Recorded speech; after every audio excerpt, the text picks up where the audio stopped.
But then the campaign took a darker turn, because Donald Trump demonstrated that when he's scared, when he's losing, his first and natural resort is to go to sleaze and to go to slime.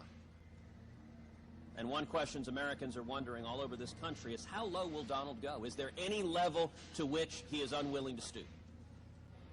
And to date, we have not seen it.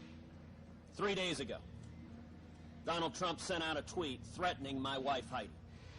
The next day, the National Enquirer published a story.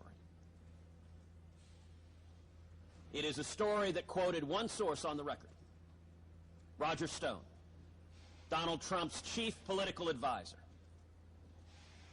Let me be clear, this National Enquirer story is garbage. It is complete and utter lies.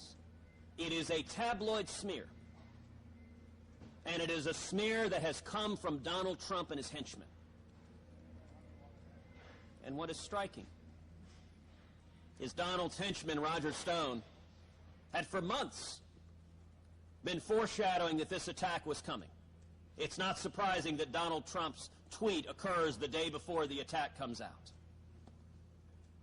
And I would note that Mr. Stone is a man who has 50 years of dirty tricks behind him. He's a man for whom a term was coined for copulating with a rodent. Well, let me be clear. Donald Trump may be a rat, but I have no desire to copulate with him.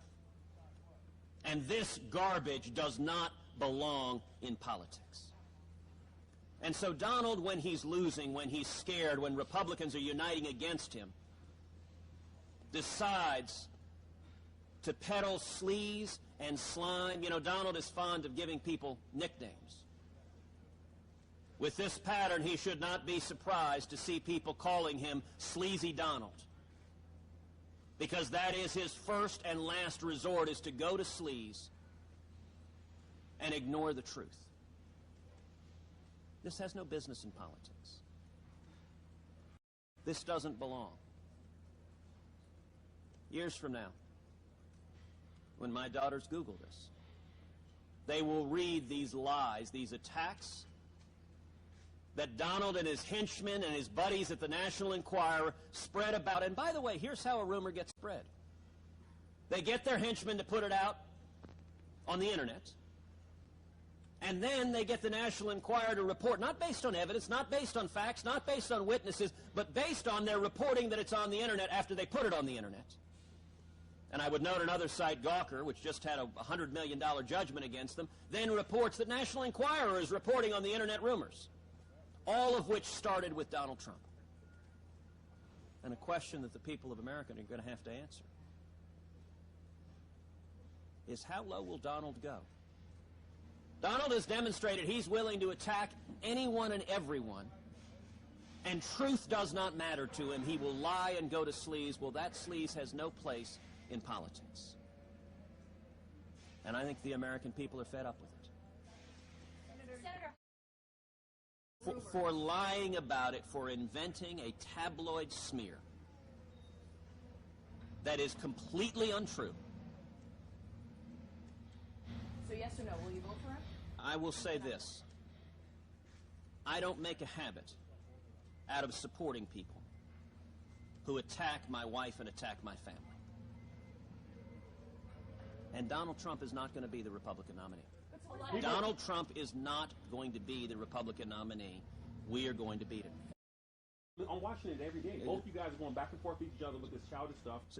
Sir, I understand in the media that the game the media wants to play is when Donald attacks my family to say everyone is guilty. I have never once attacked any member of Donald's family. I do not intend to. Indeed, when Donald sent a second tweet attacking my wife, I responded by saying, Donald, real men don't bully women.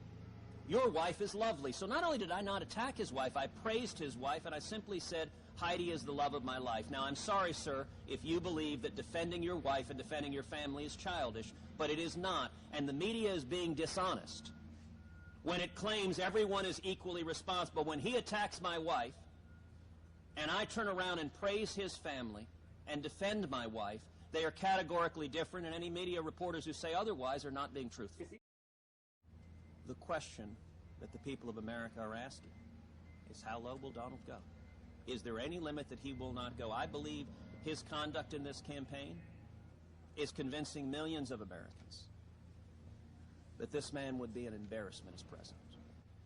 America is in crisis right now, and we need a leader who brings us together, who defends who we are as Americans, who defends our values, and who stands and fights for jobs. I would note, Donald Trump is not talking about jobs. He's not talking about bringing manufacturing jobs back to Wisconsin. He's not talking about raising wages. Instead, he's just tweeting attacks at women and family members when he feels threatened. We need a president who is fighting for the people of America and not battling his personal demons on Twitter. Senator, have you been faithful to your wife?